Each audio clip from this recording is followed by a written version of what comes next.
টিকিটে 4 ছবি, pressure cooker দেখে প্রেসার বাড়বে দর্শকদের, বললেন রায়হান রাফি। প্রেসার কুকারের স্টাইলটাই নতুন লাগবে এবং আপনারা এক টিকিটে 4টা ছবি দেখতে পাবেন। সাউন্ডে বিটে বিটে চেঞ্জ হচ্ছে, যে কারণেই এত মানুষ পছন্দ করেছে। সোশ্যাল মিডিয়ায় না থাকার কারণ জানালেন অপু বিশ্বাস। প্রাক্তন স্ত্রী ডলি সান্তনিকে নিয়ে মন্তব্য করায় ক্ষমা চাইলেন রবি চৌধুরী। 8 বছরের পুরনো মামলায় খালাস পেয়েছেন সঙ্গীত শিল্পী আসিফ আকবর। দর্শক সবাইকে আমন্ত্রণ, শুরু করছি Walkar footwear presents showbiz and style 24। দেশ বিদেশের বিনোদনের নানা খবর সাথে নিয়ে আছি আমি শাহরিন জেবিন। ঈদ ঘিরে 4 নায়িকা একসাথে হাজির হবেন সিলভার স্ক্রিনে। শবনম বুবলি, নাজিফা তুষি, স্নিগ্ধা চৌধুরী ও মারিয়া শান্ত। এই এক হওয়াটা রায়হান রাফির পরিচালনায় প্রেসার কুকার সিনেমায়, জানিয়ে নির্মাতার মত এক টিকিটে নাকি দর্শক উপভোগ করতে পারবে 4 ছবি। সাথে এই প্রেসার কুকার দেখে নাকি প্রেসারও বাড়বে সিনেপ্রেমীদের। প্রেসার কুকারের নতুন এটাই, প্রেসার কুকারের স্টোরি টেলিং নতুন লাগবে আপনাদের কাছে, প্রেসার কুকারের স্টাইলটাই নতুন লাগবে এবং আপনারা এক টিকিটে 4টা ছবি দেখতে পাবেন এবং 4টা পার্ট, এবং আপনারা প্রত্যেকটা জিনিস প্রেসার কুকারে কেন করা হয়েছে সেটা ডিটেল পাবেন। আমাদের কোন সার্ভিসটা নেবেন? এবারের ঈদে এক টিকিটে 4 ছবির অভিজ্ঞতা দিতে প্রস্তুত সময়ের জনপ্রিয় নির্মাতা রায়হান রাফি। মুক্তির মিছিলে আছে তার প্রেসার কুকার। 4 নারীর গল্পের ছবি প্রেসার কুকার, যেখানে অভিনয় করেছেন শবনম বুবলি, নাজিফা তুষি, স্নিগ্ধা চৌধুরী ও মারিয়া শান্ত। 4 অভিনেত্রী তুলে ধরবেন শহুরে নারীদের জীবন সংগ্রামের গল্প। নারী কেন্দ্রিক ছবি। আজকে একটা সিনেমায়, প্রেসার কুকার সিনেমাতে অনেকজন নারী আছেন। আমি ইচ্ছা করি 4 জন মানুষকে সামনে আনছি, আস্তে আস্তে আপনাদেরকে চমক দিব। মাত্র ট্রেলার দিয়েছি, সবার আগে ট্রেলার দিয়ে দিয়েছি আমি। এরপর আমার গান আসবে, আরও 2-3টা টিজারের মতো আসবে। তো আপনার আস্তে আস্তে রিভিল হবেন আরও কারা কারা, ওরা অনেক বড় বড় অভিনেতা অভিনেত্রী এখানে আছেন। ভিন্ন গল্পে যেমন সবসময় দর্শকদের বুথ রাখার চেষ্টা করেন, তেমনি এবারের ঈদে প্রেসার কুকারের প্রথম ঝলকটাও ফার্স্ট হুইসেল নামে প্রকাশে ব্যাপক সাড়া পেয়েছেন নির্মাতা রায়হান রাফি। দর্শক আগ্রহে তিনি অবশ্য সাবধানও করেছেন, কারণ প্রেসার কুকার দেখে নাকি বেড়ে যেতে পারে প্রেসার। বরাবরই চেষ্টা করি নতুন কিছু করার, এবং আপনারা খেয়াল করবেন সিনেমার নাম যেরকম নতুন, হুইসেলটাও এই প্রথম আর কি, সেটা প্রেসার কুকারের সাথে মিল রেখে আমরা করেছি। যে আমরা টেইলারের নাম দিয়েছি আসলে হুইসেল, যে সাউন্ড, হুইসেলের সাউন্ড হয়। এবং আপনারা যদি খেয়াল করে দেখেন টেইলারটা কাটিংটাও করা হয়েছে সাউন্ড ইফেক্ট দিয়ে আর কি। সাউন্ডে বিটে বিটে চেঞ্জ হচ্ছে, যে কারণেই এত মানুষ পছন্দ করেছে। দেখেন আমাদের সিনেমাতে তো ওরকম অনেক বড় সুপারস্টার, অনেক বড় স্টার নাই, কিন্তু তারপরেও আমাদের হুইসেল দেওয়ার সাথে সাথে যেইভাবে ফেসবুকে এটা ভাইরাল হয়ে গেছে, যেইভাবে মানুষ বলছে, যে অনেকেই বলছে যে এটা দেখা বাংলাদেশের বেস্ট টেইলার। গল্প আলাপচারিতায় রাফি জানিয়েছেন শুটিংয়ের গল্প, জানান বরাবরই সাহসী পদক্ষেপ নিতে পছন্দ করেন তিনি। এটা আমরা শ্যুট করেছি, এটা আমাদের সিনেমার একটা গল্পের একটা অংশ, কোনো একটা পয়েন্টে যে গল্পটা এখানে রিলেট করবে। তো অনেক কিছু আছে এই ছবিটাতে, মানে এই ছবিটা। এবং আমার সবথেকে এখন পর্যন্ত যে সিনেমা বানিয়েছি সবথেকে বেশি লেন্থের ছবি হচ্ছে এটা, মানে এটা সবচেয়ে বড় ছবি আমি এখন পর্যন্ত ছবি বানিয়েছি, সবথেকে বড় ছবি এটা। তো এখানে আমরা অনেক কিছু বলার চেষ্টা করেছি, অনেক বক্তব্য দেওয়ার চেষ্টা করেছি। এই নির্মাতার প্রত্যাশা তার অন্য সব কাজের মতোই প্রেসার কুকারে পরিপূর্ণ হবে দর্শকদের ঈদ আনন্দ। Desk report, channel 24। বেশ কিছুদিন হলো সামাজিক যোগাযোগ মাধ্যমে একেবারেই নীরব ঢাকাই সিনেমার নায়িকা অপু বিশ্বাস। ভক্ত সাধারণ অনেকেরই মনে প্রশ্ন ছিল, কি কারণে সোশ্যাল মিডিয়ায় নেই এই অভিনেত্রী। এর উত্তর নিজেই জানিয়েছেন তিনি। ঢালিউড নায়িকা অপু বিশ্বাস সম্প্রতি এক আয়োজনে গিয়ে কথা বলেন সাংবাদিকদের সাথে। সেখানে জানতে চাওয়া হলে তিনি সরাসরি উত্তর দেন ফেসবুকে অ্যাক্টিভ না থাকার প্রসঙ্গে।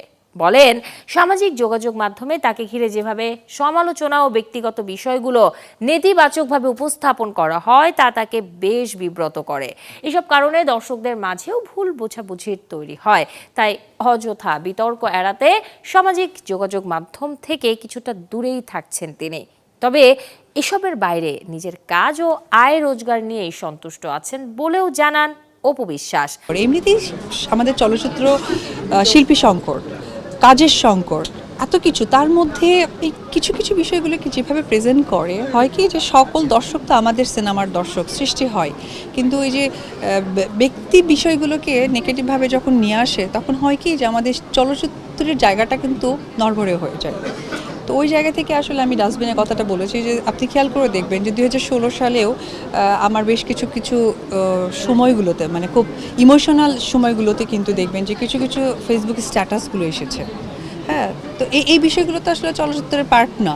নিজের ভুল বুঝতে পেরেছেন সঙ্গীত শিল্পী রবি চৌধুরী, চেয়েছেন ক্ষমাও। চ্যানেল 24-এর বিশেষ সাক্ষাৎকারে এই শিল্পী বলেন, প্রাক্তন স্ত্রী ডলি সায়ন্তনীকে নিয়ে ব্যক্তিগত কথা প্রকাশ করা উচিত হয়নি তার।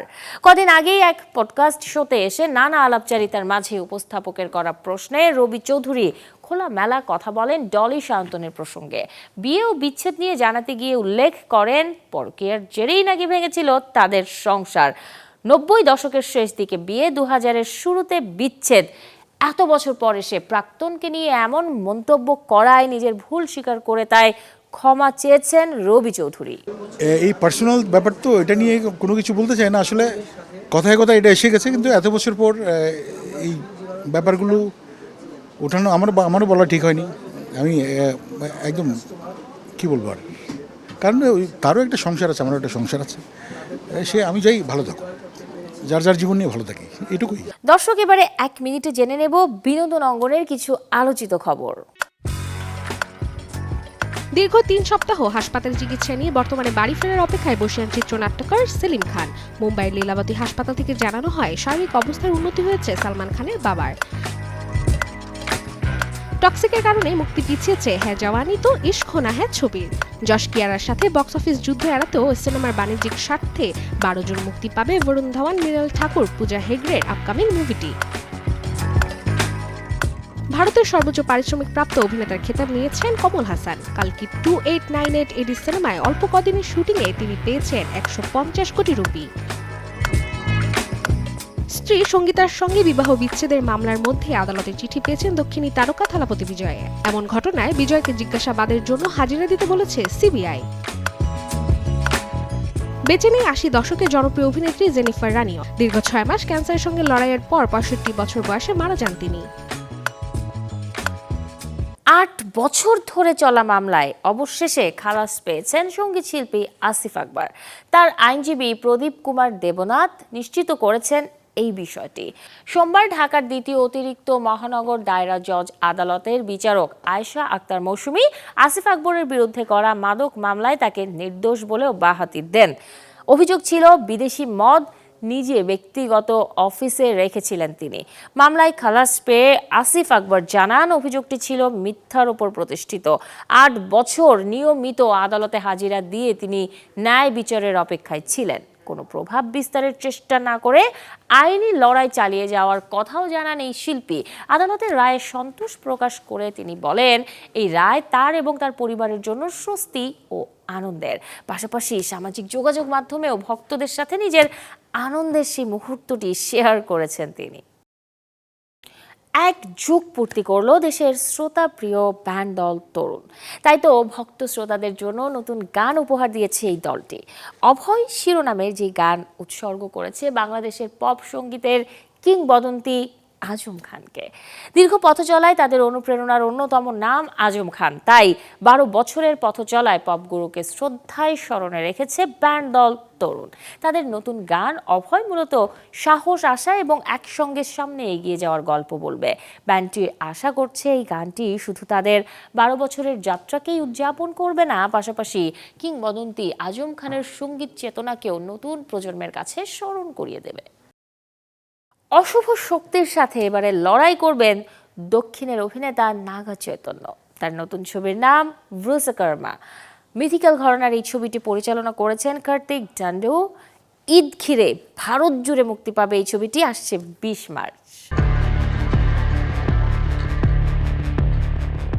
অদৃশ্য অশুভ শক্তির বিরুদ্ধে যখন নিয়তির ডাকে উঠে দাঁড়ায় এক যোদ্ধা, সেই মুহূর্তেই শুরু হয় এক রহস্যময় লড়াই। পৌরাণিক আবহ, অতিপ্রাকৃত শক্তি আর আধুনিক ভিএফএক্স এর মিশেলে নতুন এক জগতের ইঙ্গিত দিল বলিউডের নতুন সিনেমা ব্রুসাকার্মা।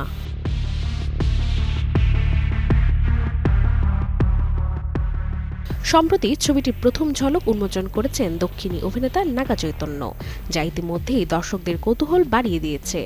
পরিচালক কার্তিক ডান্ডু নির্মিত এই ছবিকে নির্মাতা আখ্যা দিচ্ছেন একটি মিথিক্যাল থ্রিলার হিসেবে। প্রকাশিত ঝলকের শুরুতেই দেখা যায় এক রহস্যময় অতি প্রাকৃতিক দৃশ্য। এক ব্যক্তি যেন অদৃশ্য শক্তির প্রভাবে কাগজে একটি ছবি আঁকছেন, আর সেই আঁকা দৃশ্যই বাস্তবে রূপ নিচ্ছে, যার পরিণতিতে ঘটে আংশিক মৃত্যু। ব্যাকগ্রাউন্ডে শোনা যায় ভয়াল কণ্ঠ। যখন অন্ধকার শক্তি মাথা তোলে, তখন নিয়তি বেছে নেয় একজন বিশ্বকর্মা, যে দাঁড়িয়ে আছে সেই অশুভ শক্তির বিরুদ্ধে। বিশ্বকর্মা ছবির প্রথম ঝলকে প্রতিপক্ষ চরিত্রে দেখা গেছে স্পর্শ শ্রীবাস্তবকে। এছাড়া নায়িকার ভূমিকায় রয়েছেন মীনাক্ষী চৌধুরী, আর গুরুত্বপূর্ণ চরিত্রে অভিনয় করেছেন জয়রাম। জানা গেছে আসছে 20 মার্চ, অর্থাৎ ঈদ উৎসবকে কেন্দ্র করে প্রেক্ষাগৃহে মুক্তি পাবে ছবি বিশ্বকর্মা। Desk report, channel 24। অবশেষে প্রকাশ পেল হলিউডের বহুল প্রতীক্ষিত ইন দ্য গ্রে সিনেমার প্রথম ট্রেলার। গায় রিচি পরিচালনায় যে ছবিটি প্রেক্ষাগৃহে আলোর মুখ দেখবে আসছে 15 মে। ছবির গল্পে দেখা যাবে ছায়ার আড়ালে কাজ করা একদল এলিট অপারেটিভকে, যারা একটি বিপজ্জনক অভিযানে নামে। এক নিষ্ঠুর শাসক $1 বিলিয়ন সম্পদ ছিনিয়ে নেওয়ার পর সেটি পুনরুদ্ধারের দায়িত্ব পড়ে তাদের ওপর। কিন্তু অসম্ভব এই মিশন ধীরে ধীরে রূপ নেয় কৌশল, প্রতারণা ও বেঁচে থাকার তীব্র লড়াইয়ে। সিনেমাটিতে অভিনয় করেছেন হেনরি ক্যাভিল, জ্যাক গিলেনহাল, ইজা গঞ্জালেজ, ক্রিস্টোফার হিভজু এবং রোসামন্ডো পাইক সহ আরও অনেকেই। দর্শক, এতক্ষণ ছিলাম বিনোদনের নানা খবরে। এবারে জীবনযাপনের গল্প দেখব, লাইফস্টাইলের কিছু আপডেট। ঈদে জুতোর নানা কালেকশন রেখেছেন দোকানিরা, যেখানে ক্রেতাদের নজর কাড়ছে এমব্রয়ডার্ড জুতো। নানা রঙে নানা নকশায় জুতোর ক্যানভাসে ফুটে উঠেছে ছোট ছোট ফুল, পাতা কিংবা 3D ডিজাইন। দর্শক, চলো না দেখে আসি এর আদ্যপান্ত।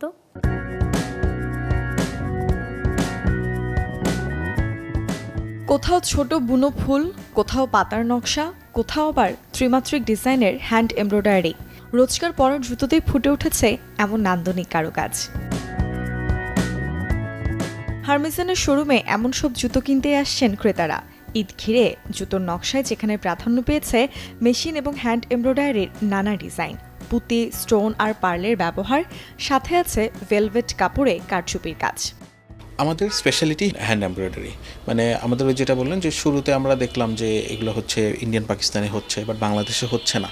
যখন ইম্পোর্টেড হয় প্রাইসটা কিন্তু রিজনেবল ছিল না, 3000, 5000 এরকম দাম ছিল।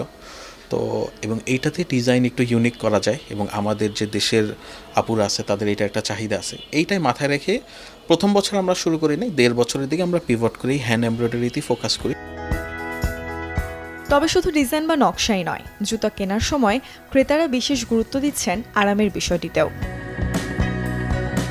এমন জুতো যা সারাদিন পরলেও পায়ে ব্যথা হবে না, খোলামেলা এবং বাতাস চলাচলের উপযোগী, এমন বিষয়গুলোই মাথায় রাখছেন। এখন সব কিছুর ফার্স্ট হচ্ছে কমফোর্ট, আরাম কতটা করা যায়। ডাবল প্যাডিং নিয়ে আসছি, স্পঞ্জ নিয়ে আসছি, পরে যেন আরাম পাওয়া যায়। এখন কিছুটা জিনিস মাথায় রাখতে হবে, আমাদের স্টাইলিশ ফুটওয়্যার, হিলস থাকবে। হিলস কিন্তু আপনি যে ব্র্যান্ডেরই নেন, অ্যালডো নেন, যে বড় বড় ব্র্যান্ডেরই নেন, একটু কিন্তু পরা কষ্ট, এটা অভ্যস্ত থাকতে হয়। স্টিল আমরা যতটা মানে ডাবল প্যাডিং দেওয়া যায়, সামনে যতটা কমফোর্টেবল করা যায়, এটা মাথায় রাখা। শু, স্যান্ডেল, কমফোর্ট, হিল, স্নিকার সব ধরনের জুতোই মিলবে হার্মিসনের শোরুমে। এমব্রয়ডারি সুতোর বুননে জুতার নকশা এসেছে স্বাতন্ত্র্য, যা যোগ করেছে ঈদ ফ্যাশনে ভিন্ন মাত্রা। মুৎসুনৈশী, চ্যানেল 24, ঢাকা। পছন্দের জিন্স দীর্ঘদিন আলমারিতে, তবে তা পরিধানে অযোগ্য। এই বিড়ম্বনায় অনেকেরই ভুগতে হয়। দর্শক, দুশ্চিন্তার কোনো কারণ নেই। এবারের ঈদে দেশীয় এক ব্র্যান্ড এনেছে এমন সেবা, যাতে আপনি পুরনো ডেনিম পোশাককে করতে পারবেন একেবারে নতুন। এই জন্য অল্প পরিমাণে যেই অর্থ ব্যয় করবেন, তার কিছু অংশ যাবে সুবিধা বঞ্চিতদের সুন্দর জীবনযাপনে।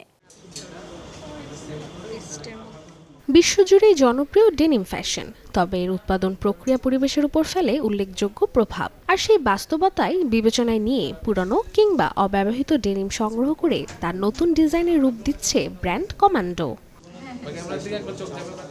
রিসাইকেল প্রক্রিয়ার মাধ্যমে তৈরি হচ্ছে জ্যাকেট, শার্ট, প্যান্ট ও বিভিন্ন ট্রেন্ডি আউটফিট। এতে একদিকে যেমন কমছে বস্ত্র বর্জন, অন্যদিকে তৈরি হচ্ছে পরিবেশ বান্ধব ফ্যাশনের নতুন দৃষ্টান্ত। মূলত আমাদের এই উদ্যোগটার কারণ হচ্ছে আমরা যাতে পরিবেশ বান্ধব কিছু করতে পারি, সেফ রাখতে পারি পরিবেশটাকে, এটাই। ব্র্যান্ডটির পক্ষ থেকে জানানো হয়, এই বিশেষ কালেকশন থেকে যে মুনাফা আসে তা ব্যয় করা হয় সুবিধাবঞ্চিত মানুষের মাঝে। আমরা এই পুরনো জিন্সগুলো দিয়ে যে এক্সারসাইজ তৈরি করছি, এগুলো সেল করার পর আমাদের মধ্যে যেই অ্যামাউন্টটা আসছে সেটা আমরা আর কি সুবিধাবঞ্চিত মানুষদের ভিতরে আর কি বন্টন করে দেওয়ার চেষ্টা করছি। টেকসই ফ্যাশনের পথে নতুন যাত্রা শুরু করলো দেশীয় ব্র্যান্ডটি। পুরনো ডেনিমের সুতোয় গাঁথা এই উদ্যোগ হয়তো বদলে দিতে পারে ফ্যাশন আর সামাজিক দায়বদ্ধতার সমীকরণ। আমাদের ডেনিমের কালেকশন হচ্ছে মেন্সদের চিনোজ আছে, এরপর হচ্ছে আমাদের 4 পকেট, 6 পকেট, 10 পকেট, এরকম পকেটসের ডেনিমগুলো আছে। আমাদের ডেনিমের প্যান্ট পারচেস করতে হলে পরে হচ্ছে আপনি ইএমআই সুবিধাটাও পাবেন ডেনিমের বিষয়ে। পরিবেশ রক্ষা আর মানবিক উদ্যোগ দুয়ের সমন্বয়ে রিসাইকেল ডেনিম কালেকশন হয়ে উঠতে পারে দেশের ফ্যাশন খাতে এক নতুন দৃষ্টান্ত। রাশিকা হোসেন, চ্যানেল 24, ঢাকা। এবারের ঈদটা গরমের আবহেই কাটাতে হবে সবার। সেক্ষেত্রে কেমন পোশাক নির্বাচন করবেন, কেমন হতে পারে আপনার সাজসজ্জা? দর্শক, এইসব নিয়েই এবারের আয়োজনটা। রোজার সময় যত গড়াচ্ছে ততই ঘনিয়ে আসছে ঈদের দিন, আর ঈদের সাজ পোশাকের ক্ষেত্রে প্রথমেই প্রাধান্য পায় আবহাওয়া। চলতি বছর ঈদের সময়টা আবহাওয়া থাকবে কিছুটা গরমের দিকে, তাই প্রথমে সাজ পোশাকের দিকে দিতে হবে বাড়তি নজর। চাইলে ঈদের আগে চুল কিছুটা ছোট করে কেটে নিতে পারেন, এতে করে স্টাইল করতে এবং ঈদের ঘোরাঘুরিতে ম্যানেজ করা হবে সহজ। খোপা, ব্লো ড্রাই বা বেনি করে রাখলে চুল পরিপাটি থাকবে, ঘামবেও কম। পোশাকের ক্ষেত্রে প্রাধান্য দিতে পারেন সুতি, লিলেন, জর্জেটের মতো ফ্যাব্রিক। এই গরমে তাপ প্রতিফলন করে ঘাম শুষে নেবে, তাই গরমও লাগবে কম। সকালের সময়টার জন্য বেছে নিন সাদা, নিউড, প্যাস্টেল, হালকা গোলাপি বা নীলের মতো শুভ্র রঙের পোশাক। মেকআপের ক্ষেত্রে এবারে ট্রেন্ড স্কিন লাইক ফিনিশ, তাই যতটা সম্ভব স্কিন টোনের কাছাকাছি ফাউন্ডেশন ব্যবহার করুন। হালকা কনসিলার দিয়ে চেহারার দাগছোপ ঢেকে সেটিং পাউডার দিয়ে পুরো মেকআপটা লক করে নিন। সবশেষে ব্যবহার করুন মেকআপ সেটিং স্প্রে। এভাবে মেকআপ করলে গরমের দিনে অনেকটা সময় তা লং লাস্টিং করবে, গলেও পড়বে না। তবে যতটা সম্ভব হালকা মেকআপ করুন। অনেক বেশি গ্লিটার, শিমারের ব্যবহার কমিয়ে হালকা আইলাইনার এবং মাস্কারায় চোখ সাজিয়ে নিন।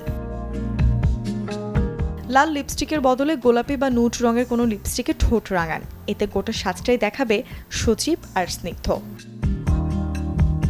Desk report, channel 24। এই ছিল আজকের Walkar footwear presents showbiz and style 24 এর আয়োজনে। বিনোদন ও লাইফস্টাইলের সব খবর জানতে ভিজিট করুন আমাদের ফেসবুক পেজ এবং ইউটিউব চ্যানেলে। কাল ঠিক একই সময়ে আবারও দেখা হবে। সেই পর্যন্ত সবাই ভালো থাকুন, আর দর্শক অবশ্যই চ্যানেল 24 এর সাথেই থাকুন।